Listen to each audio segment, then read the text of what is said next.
Okay, who's running any questions? Like who's taking questions? And Feeding them to you, Bosun? I can do that. Yeah, why don't we let? I Do can you do have that. access to the console? That link I We sent are you? live, gentlemen.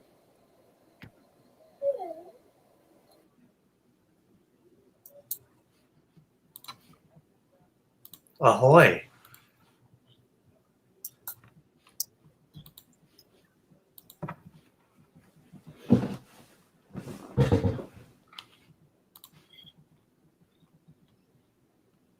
And we're live. Oh, great. We're live. Yes, I apologize. I thought you heard me. We are live. We've been alive for about 40 seconds now.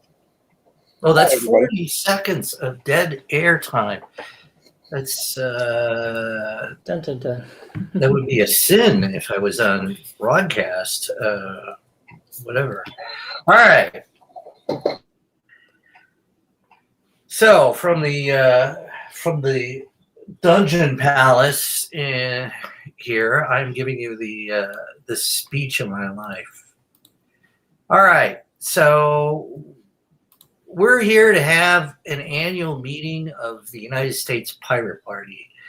And I'll start simply by saying, look, I've been the chair for a while. I'm going to be running as for vice chair in this election. Certainly, I would like to see us have more fresh blood come in, for more younger people, more people that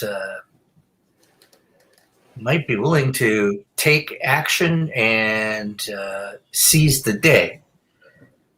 It was interesting today because I had this, came across two people when I was out and about.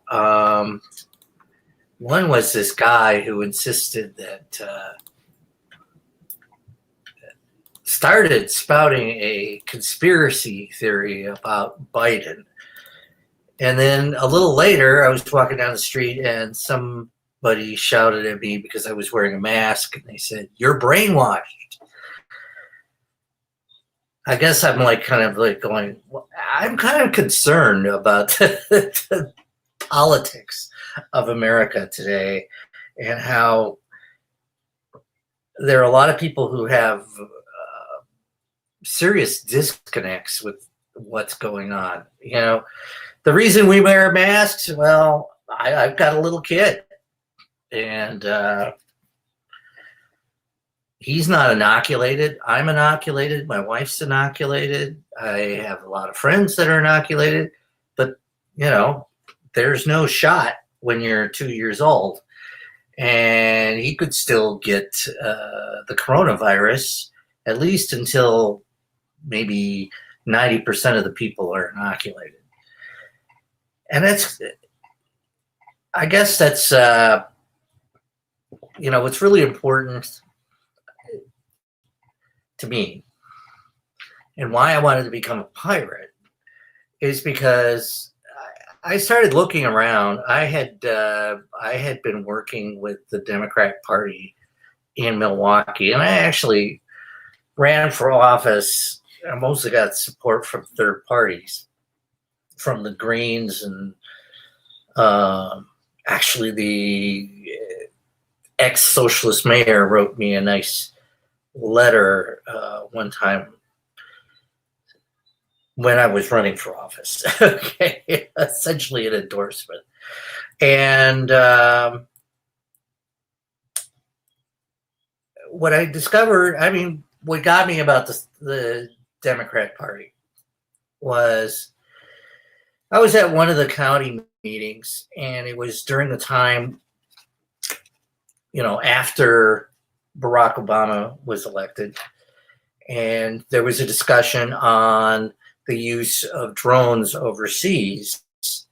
And it was like, well, we can't talk badly about Barack using drones overseas if they're going, you know, outside of the war zone. And I thought, why? What is this? Can't we like Do we have to like shush up? Is that what Democrats do? They don't dispute or don't argue for international law, or they don't argue for a sense of American justice based on this idea that we don't violate the sovereign airspace of neutral countries during a conflict. And the United States, right now we're like this big monster with air bases in every country. And, a lot of people hate us.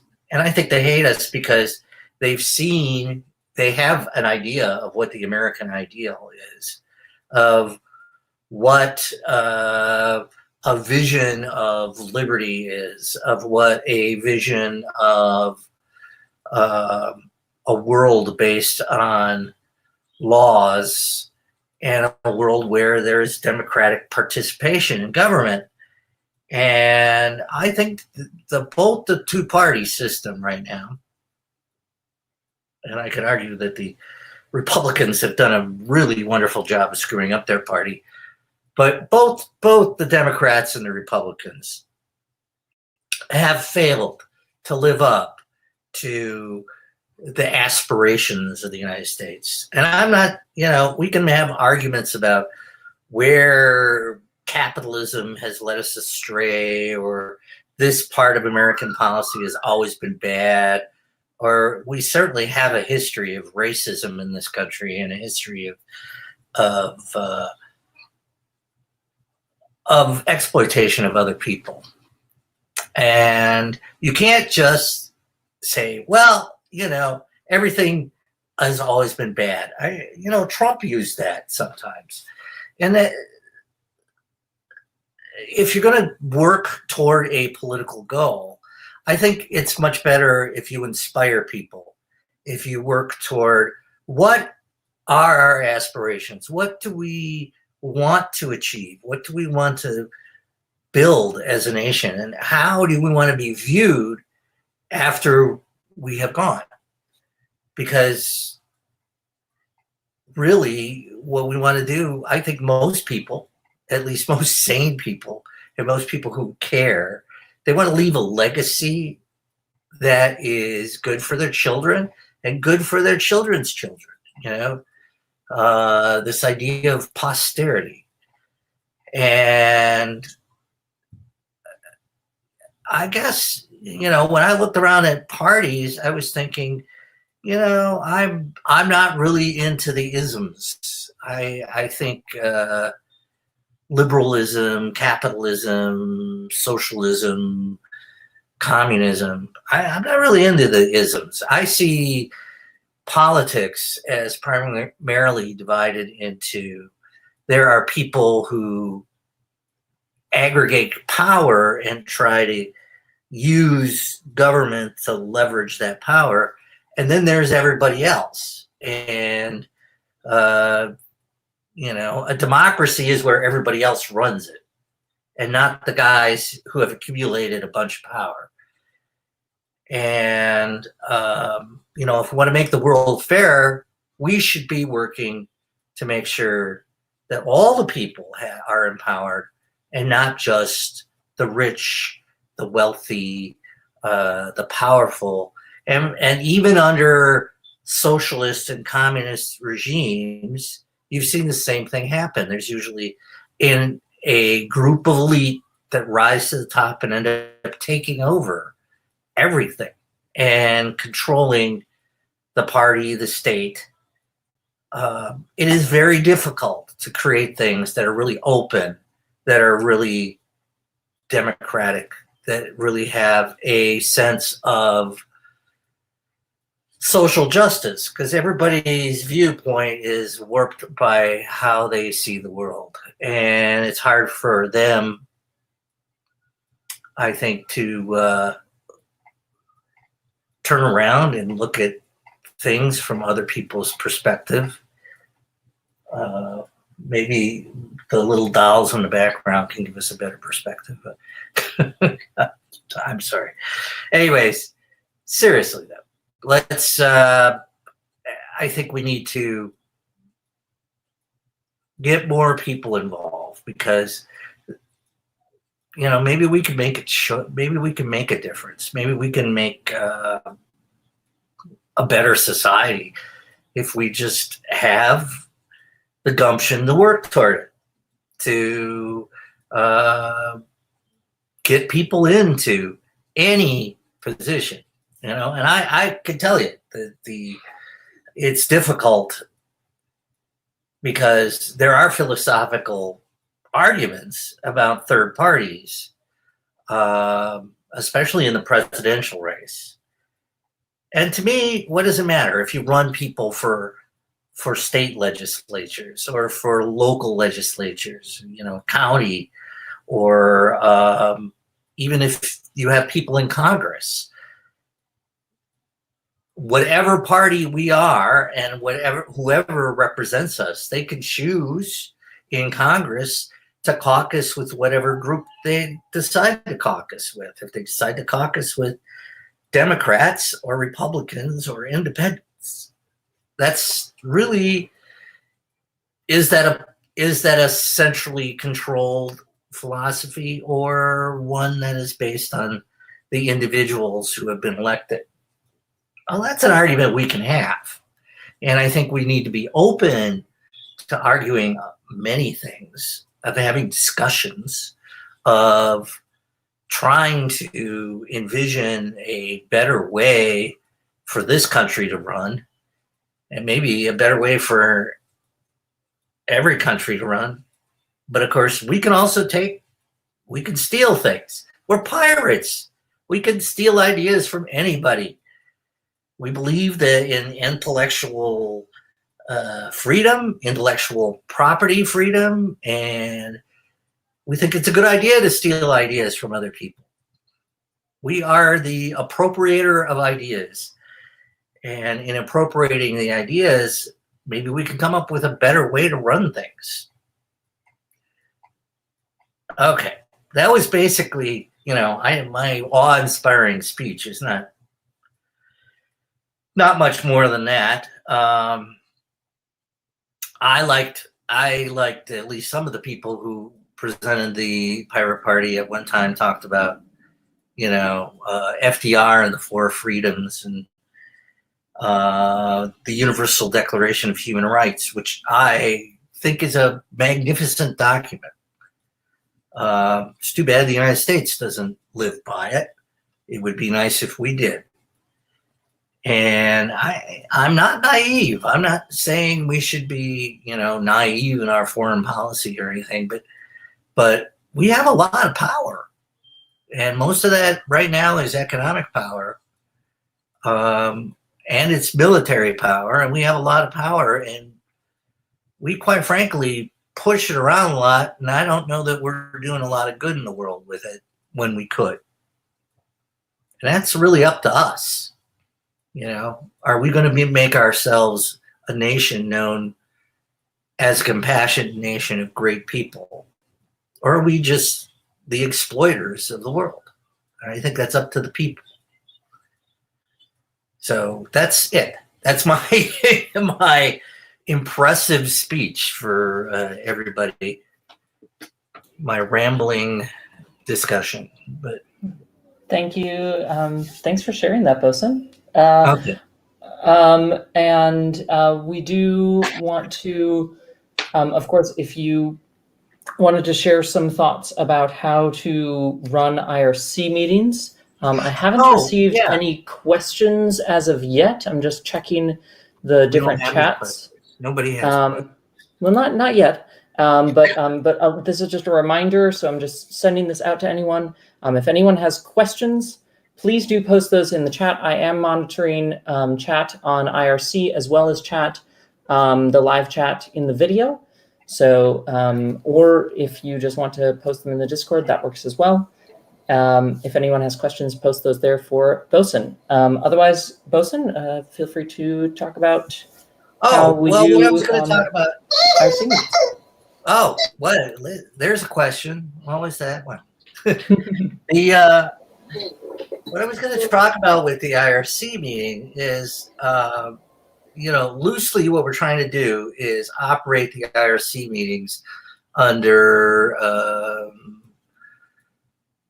Robert's Rules of Order, and I think it's Robert's Rules of Order, revision 4? I can't remember which one it is. Anyways, the whole idea is all you're taking in the IRC in a meeting is essentially you're echoing the way you would run a town hall meeting or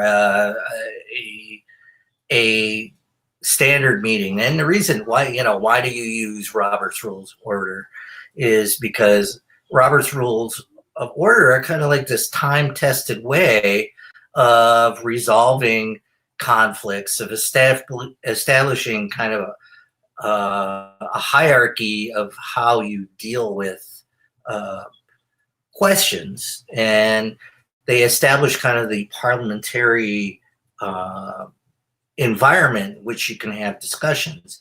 The idea in good meeting formats is to avoid hostility, to avoid name calling, to avoid people becoming so passionate that they want to kill each other, I guess.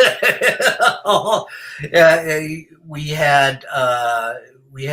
have had cases in the past in Congress where people have gotten upset at their opponents and actually beat them up.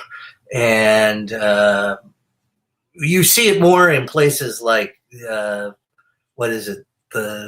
South Korean Congress or their elective body. But the point is that the reason you use Robert's Rules of Order is to try to maintain order in the meeting. And we play it pretty loose, but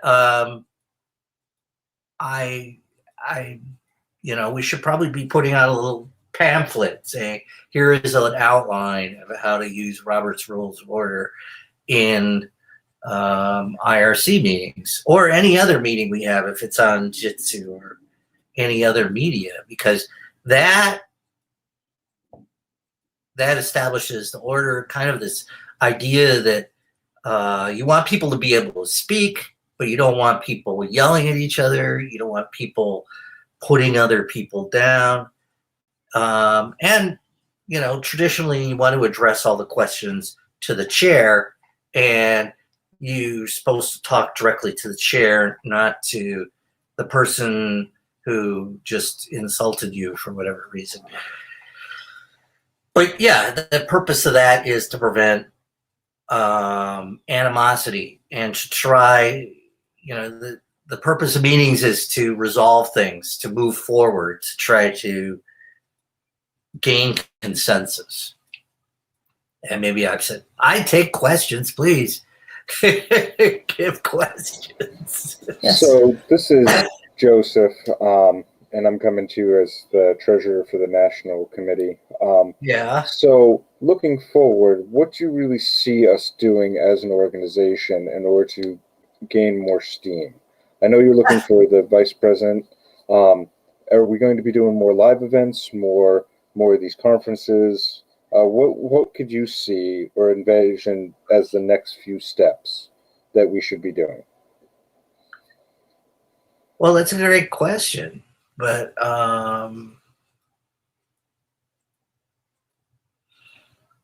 I think the best thing is to get more people involved, quite frankly.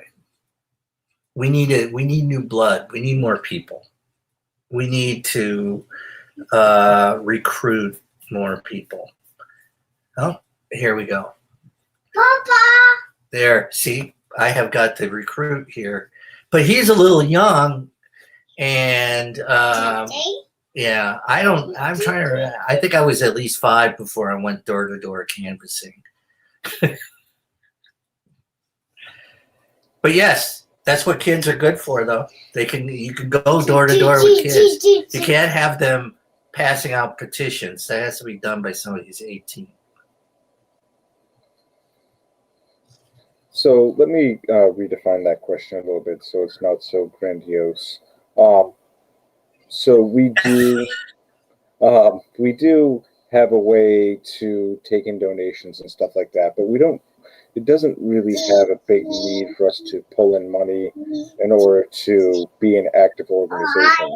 And so I see us doing like a lot of volunteer work, a lot of crypto stuff, a lot of crypto discussions, especially on the state and local level. We do a lot of holding workshops to help people protect their identities and stuff like that. What would you see for local chapters? How would you see them becoming more active? What would you recommend to people who would want to start their new chapters? What type of activities should they be doing? I think there's plenty of opportunity. Yes, I'm on TV. What do you need? Okay. I think there are plenty of activities that we can participate in. I know that there are things like pride parades. I think it's a good example. I think there are, they're usually Labor Day or labor events in almost every city.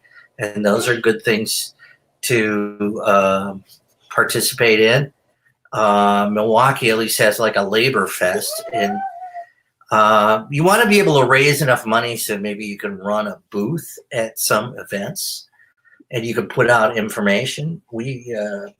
Wisconsin actually put out information at a Fighting Bob Fest, and we had a tent and we had T-shirts, and that's an example. I think getting yourself out there, pushing the party at public events is, it takes a couple of people or 3 or 4 dedicated people really to do that. And it's a relatively small amount to like publish some kind of brochure, even if it's just a URL that gets you on the thing. I found like cheap, if you want to talk about on the cheap things to distribute it, is when you're going door to door. Oh, he needs to use the potty, so I'm going to have to cut this short. We do have a question from the audience. Yes. Yari? Yeah. Oh, Bosun, do you have to go? How do we want to? I mean, like, I can. Joe, you or I can handle one of the Sure. So questions. Seeing that finances is more my thing, I'll go ahead and field this one. Okay. Well, yeah, we have 2 questions actually. We have why should the average citizen support or join the pirates, and why should the average worker be interested in pirate politics? And then we have that other one about cryptocurrency that you saw, the one about. Okay, so I can definitely field the cryptocurrency one. Yeah, go ahead. Go ahead. Talk about the cryptocurrency one. So one of the biggest stances of a pirate is to keep identity safe, and that's one of the beauties of cryptocurrency. One of the downsides of cryptocurrency is it's so overinflated in value that it really has become but a trap. It's when it's bubbled really, really badly. So I personally wouldn't recommend anyone going out and getting additional crypto, but mining it yourself may be potentially worth it. Is it a good alternative to use economically? I think any secured currency is a good currency, one that doesn't lose its value. And personally, like, that's why gold and silver have always been the staple, why they've always been the Fort Knox of currencies, if you get my meaning. Something that you're not going to lose your money in. And unfortunately, in today's world, you can lose your money in no matter what you invest in. So am I saying that, so cryptocurrency, the only silver lining that made cryptocurrency so amazing is the fact that it's crypto. And even then, not so much with some of the new legislation. That's part of the reason why we are fighting that legislation.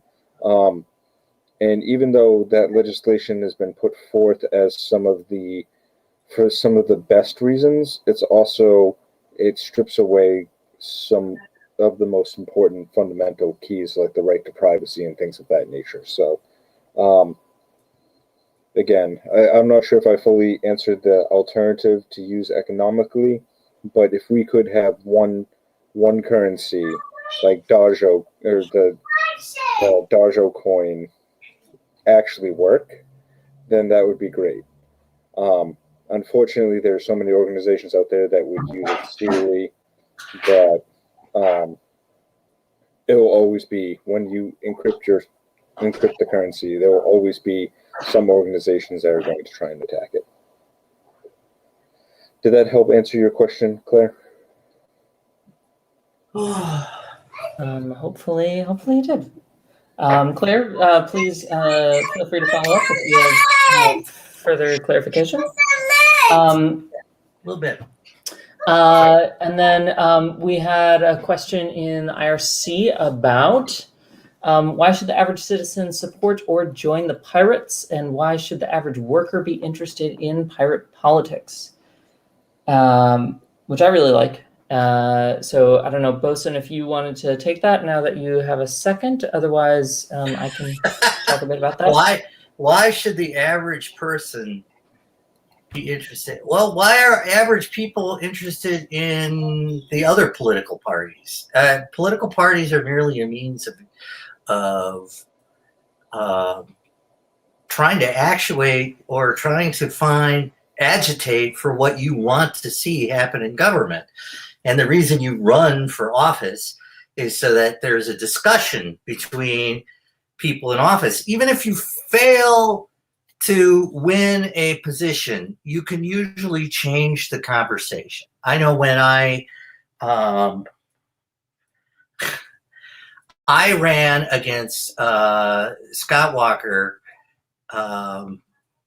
and who was a Republican and a Democrat for county executive in Milwaukee, and I brought up a lot of stuff about the problems of our central city and black unemployment and things like that, the job issues. And when I brought those up, because I did get into debates with them, it changed the nature of what they were discussing.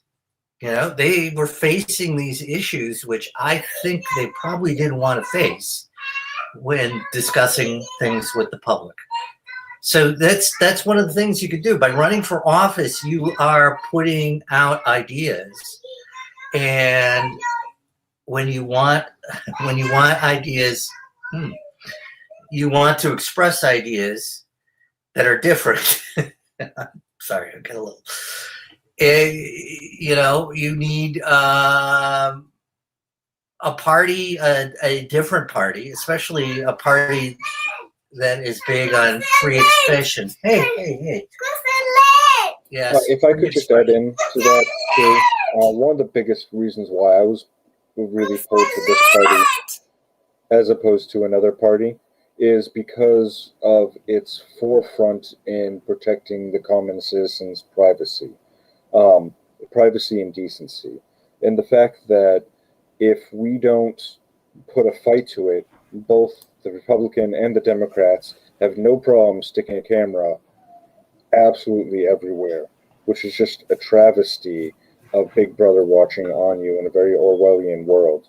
And out of all the parties that are out there, none fight that Orwellian nightmare more than we do, or hate it more than we do. That's why we do surveillance on cameras and literally do surveillance mapping and see where that is. And as far as protecting the individual rights of people, making sure that the government has its checks and balances, and making sure that those who would wield authority have accountability. And how much Bosun just annoys that goes literally to Washington, D.C. just to pull records. And I've seen this firsthand, is absolutely why I love this party and support it 100%. Yeah. To build on what Joe just said, I think there is this really a thread throughout the Pirate Party, internationally and in the US, of this party supporting causes that are a group of causes that are rather unique to this party. It's that that transparency, that privacy of the citizen, the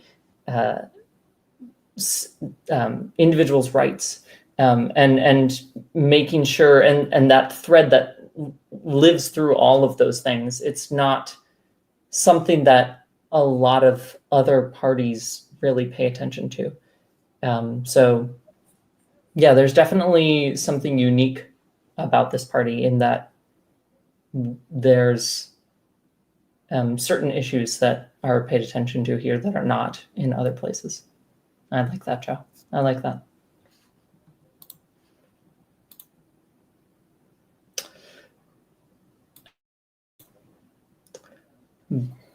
And going into kind of answering what was in the IRC as well, the reason why the common person should definitely be aware of this is because it's the common person whose rights get trampled the most. And it is the plebes who stand up to speak for the common person because we are common people. I work day in and day out just to put food on my table, just so that my kids can have a better future. And I work in a very labor-intensive field. And I still make the time to come here because it's important to show solidarity and fight back. Oh, I was going to mention something about intellectual property, since that's one of the founding purposes of the Pirate Party. I don't know if you guys said that before, but yeah, I think this idea that freedom of intellectual property, or I should say freedom of ideas, is important, and it is important. There is more or less a vision of Western democracy, or you want to call it modern liberal government. I have no idea how you categorize it, because it's in the tradition that has grown out after the Enlightenment. This idea that, if you have educated people having debates and discussing things, that you're going to come up with good ideas. And if government is plugged into that and responsive to people and engaged in that debate with the people, that maybe you can actually create better governments or better society. And part and parcel of that is having knowledgeable people and having access to intellectual property. We bury too many things in paid journals in this country, where I can't copy this journal that has this great idea because some company's making money off selling copies to university students or whoever. But you see that whatever intellectual endeavor you're in, if you're in any kind of research or engineering field or medical field, their information is retained and limited in scope for people who want to make a profit off of it and don't want to give it away to other people because, why, you got to pay for it, right? But by saying that intellectual property should be more open or more easily put into the public domain, that is energy that can charge an economy, that can increase the wealth of the nation in many ways.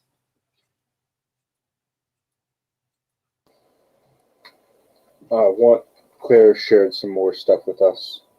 One thing I fear about big business not being held accountable for not securing their customers' data and having personal information leaked out. Stuck a little creative adding there. Or the share without their knowledge. Or sharing personal information without their knowledge. Well, may I make a comment? Because, I mean, the European Union has established some privacy laws. I think the United States needs to do the same thing. I think we need to have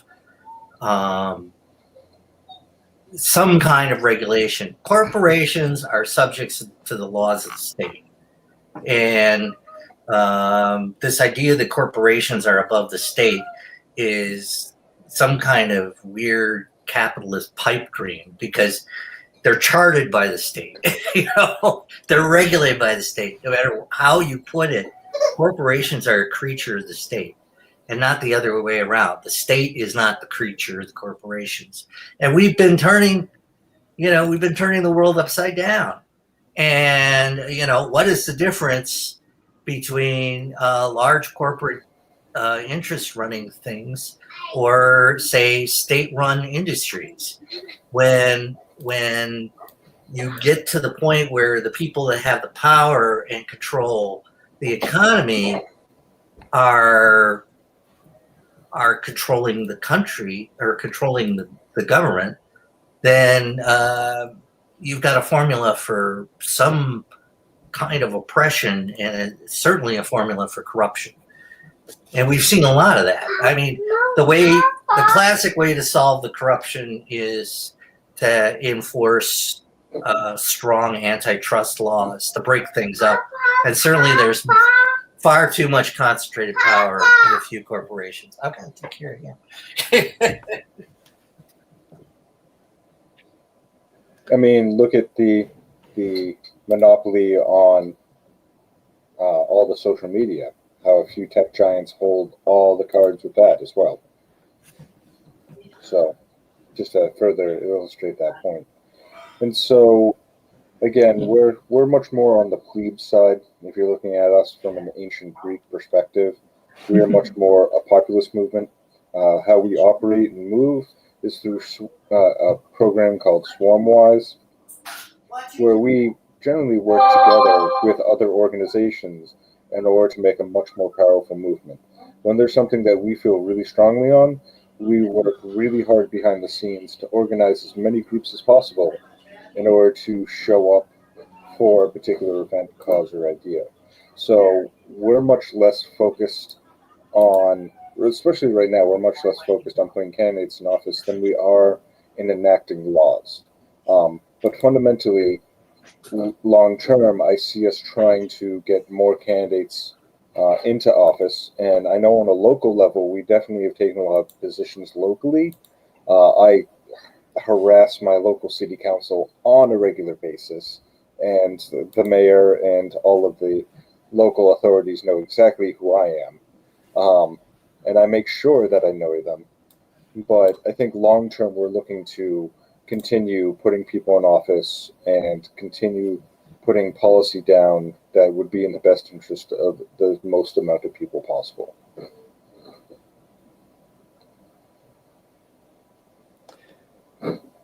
Was that our labor question? That was just me going on a tyrant. Oh. You know the cause. But, it's a good cause. It's an important cause. Why should labor? Why should anybody? I mean, there is a. Why should anybody join us, you mean? Yeah, why should anybody join? Well, basically because it's your party. It's we are trying to develop a egalitarian and a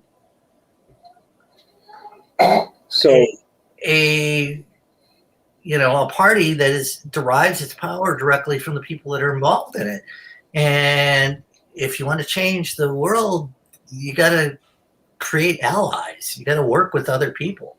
So going to one of Claire's questions. Yep. What is it about copyright that affects the average American that should be aware? So looking for some examples specifically. Oh, there's some great examples of why I personally don't like copyright law. And one of the reasons is, there's that too. But one of the big reasons is, for example, in the music industry, where there are copyrights to songs from people who have been dead for decades, and you still can't publicly put songs out there based on the work, and we're creative creatures by nature, by mimicking what we like and then making it our own with our own modifications. And that's just a natural human tendency. And the copyright laws stifle our natural creative processes, thus literally stifling the human creative process. And how do we solve all of our problems? With the creative human process. It's so against our nature. And so I do understand having a very limited amount of time in order, when you create something new, in order to profit from it, but there should be severe limits on what that is and how you can apply it. Like, for a good example, one of the big things that we stand up for is to free the vaccine. And it's not that we don't want these companies not making money, but they got all this government money to make the vaccine, and now they're looking to make more money selling the vaccine. Get out of here. Yeah, I would say that is actually one of probably the most poignant examples right now is that there is, and not only, like looking just worldwide, right? There are people dying day in and day out just because these companies are lobbying incessantly to keep the vaccine private property, essentially, to keep that intellectual property private. And that's absurd. The fact that intellectual property extends to medical cases at all, really, that it extends in the same way that it does to with art to medical cases, I think is something that really anyone can see immediately as absurd, right? That we are treating the treatment of human life the same way as we are the entertainment industry in terms of intellectual property. But then I think, as pirates, we can also say, well, we should not just be opening up intellectual property with medical stuff, although yes, absolutely, please, let's start there. But we can also go ahead and maybe think about opening it up for things like the entertainment industry, for example, or just generally, let's start looking at how intellectual property affects all sorts of industries. I know, to build on what you were saying, Joe, for myself as someone who does streaming occasionally, music in videos and stuff like that, or when I make YouTube videos or when I do streaming, finding music for that, even when it's like old music, and then having certain sections of YouTube come down and say, oh, nope, that's it. You can't do anything with your video. Or you used a tiny piece of this one section of an animated show, even though you were critiquing it. Nope, you can't. We're taking down your video. And it's like, okay, at what point is it, these litigations over intellectual property, they really,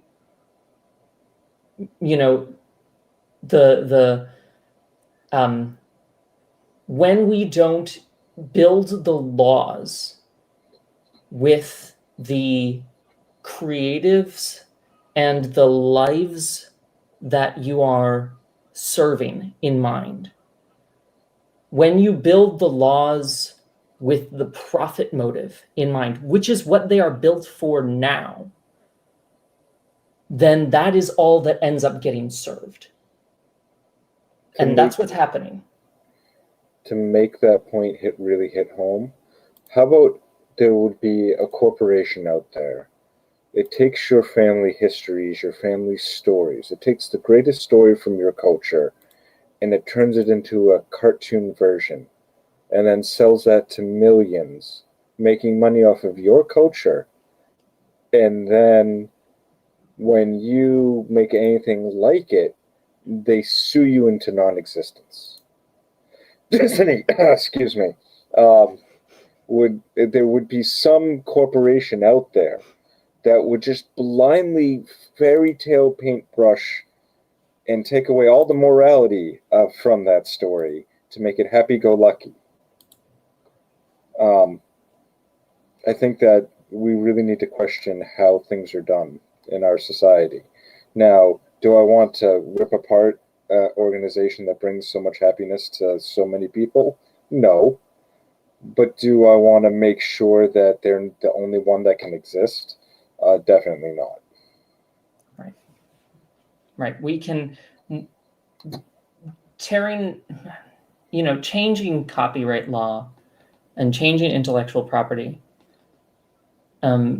is not something that is with the purpose of destroying corporations necessarily that have, in some cases, brought about good things. It's with the purpose of ensuring that the people who are being stifled by those larger corporations can still have the chance to create just as much good for the world.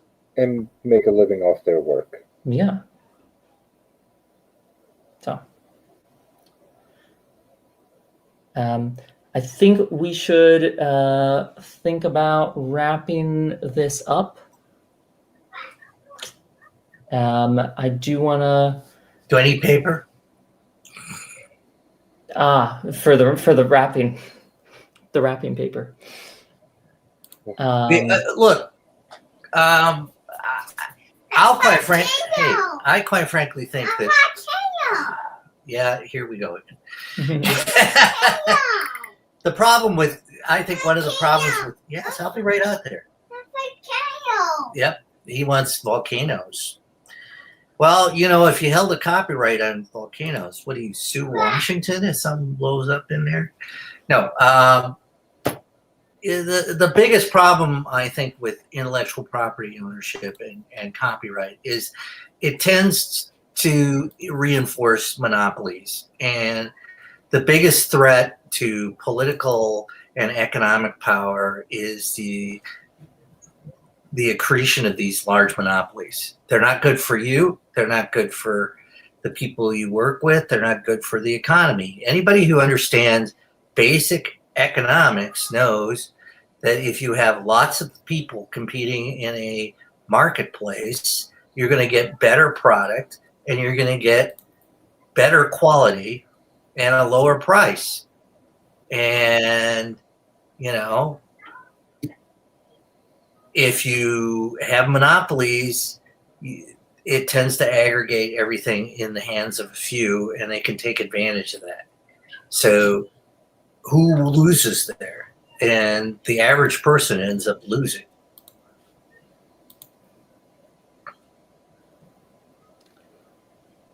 Well, anyways. Yeah. To wrap it up, yes.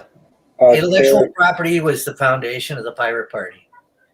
And also this idea of supporting human rights is a big thing.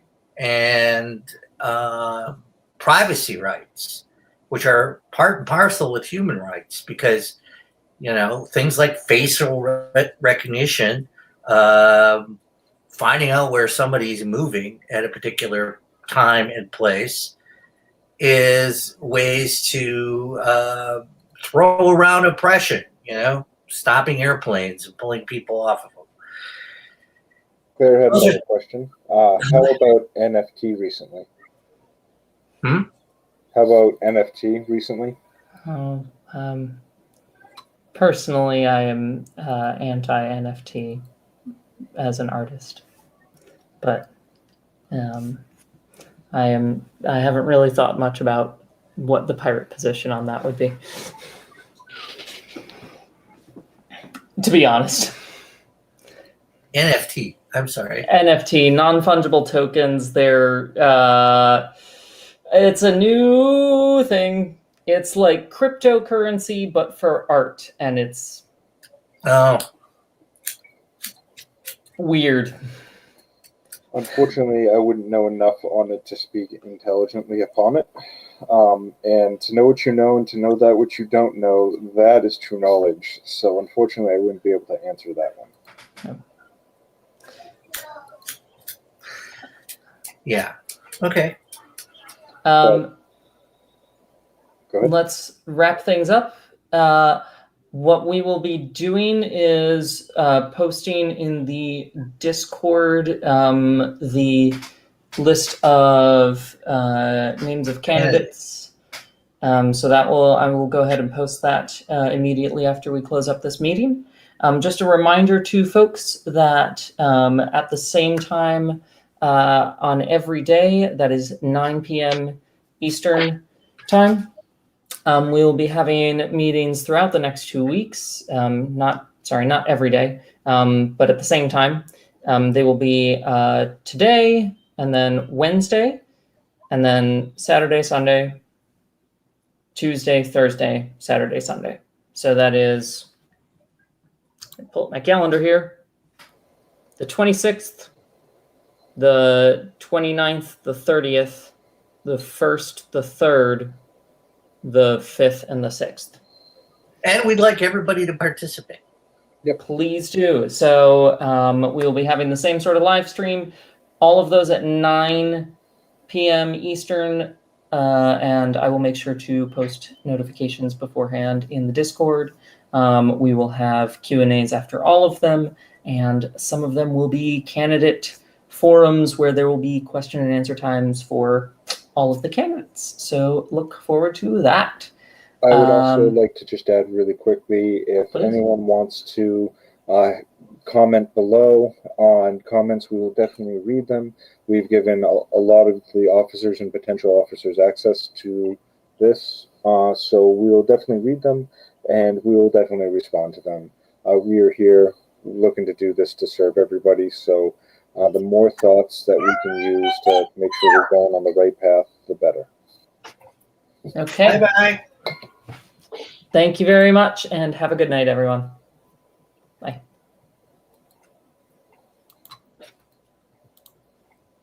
And